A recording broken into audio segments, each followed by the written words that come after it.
matriarchs and patriarchs are not behaving well this week. Our parasha is Vayera, which is one of the most drama-filled portions in the Torah. In one single portion, we encounter angels, incest, fire and brimstone, births, deaths, lies, cruelty, sacrifice, and salvation. Abraham and Sarah show both their best and their worst this week.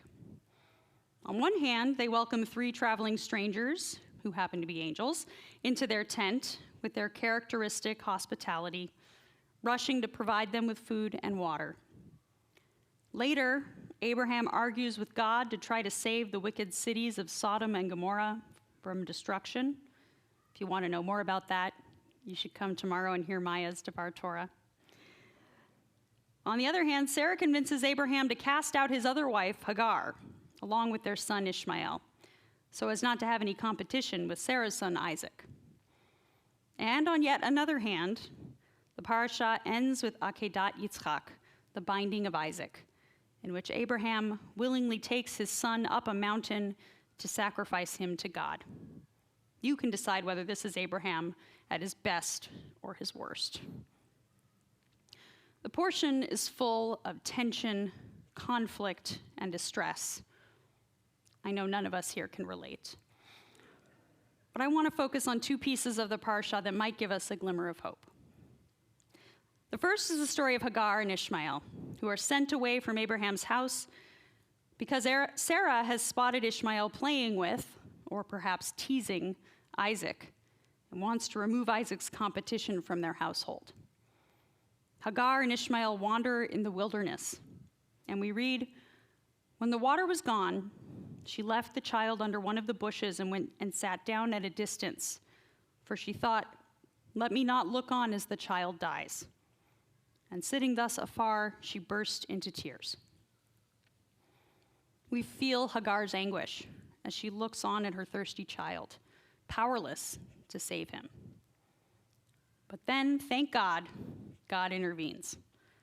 We read, "Then God opened her eyes, and she saw a well of water. She went and filled the skin with water and let the boy drink." In Hagar's moment of utter despair, God allows her to look up and see something new. A miraculous well has appeared, bringing with it salvation and renewed life. 1 chapter later, we read the binding of Isaac. "Sometime afterward, God put Abraham to the test, saying to him, 'Abraham.' He answered, 'Here I am. Take your son, your favored one, Isaac, whom you love, and go to the land of Moriah, and offer him there as a burnt offering on one of the heights that I will point out to you.'" God makes a breathtakingly cruel demand of Abraham to take his beloved, long-awaited son and to offer him up as a sacrifice to God. And Abraham, it seems, willingly obeys. He takes Isaac on the 3-day journey to Moriah, climbs the mountain, prepares the altar, and binds his son upon it. And then at the climax of the story we read, "And Abraham picked up the knife to slay his son. Then a messenger of Adonai called to him from heaven, 'Abraham, Abraham.' And he answered, 'Here I am.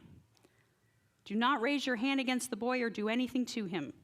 For now I know that you fear God, since you've not withheld your son, your favored one, from me.' When Abraham looked up, his eye fell upon a ram, caught in the thicket by its horns. So Abraham went and took the ram and offered it up as a burnt offering in place of his son." Knife raised in his hand, Abraham hears the call of the angel, looks up just at the crucial moment, and sees the ram, which takes the place of his son. Hagar and Ishmael, Abraham and Isaac. 2 stories of parents and children, 2 stories of children on the brink of death. And 2 times God intervenes to save them. The text itself and the later Midrashim suggest that God has miraculously sent the well and the ram at just the right moment in order to save the boys. But Rabbi Neil Lovinger describes Akedat Yitzchak this way. He says, "What if the miracle weren't in the ram? The miracle was in Abraham. Our verse says Abraham lifted up his eyes and saw something that he hadn't noticed before, a ram caught in the briars and thickets.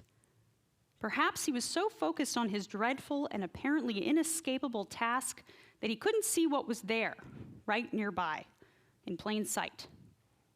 Abraham had to redirect not only his hand away from his son, but also his perception, away from the idea that God really demanded such an awful sacrifice. He goes on to say, in this reading of our verse and of our midrash on it, the miracle is that Abraham is able to undergo a change of spiritual understanding just in time and see alternatives just at the moment he is most caught by the horns in a horrible situation. The ram and the well are symbols of God's grace, but they are also symbols of the human capacity to grow and change and hope, to see what we couldn't see before. I imagine that many of us feel like Hagar, wandering the wilderness in despair, or like Abraham being put to the ultimate test. But these stories remind us that even when things look dark, we are meant to lift up our eyes, to keep looking for another way, a different path that leads to goodness and healing and redemption. As Psalm 121 famously says, Esa einai el heharim me'ayin yavo ezri. I lift my eyes to the mountains. From where will my help come? My help comes from the eternal maker of heaven and earth. I'm lifting my eyes tonight, looking for that well and that ram. I hope you will keep looking with me. Shabbat shalom.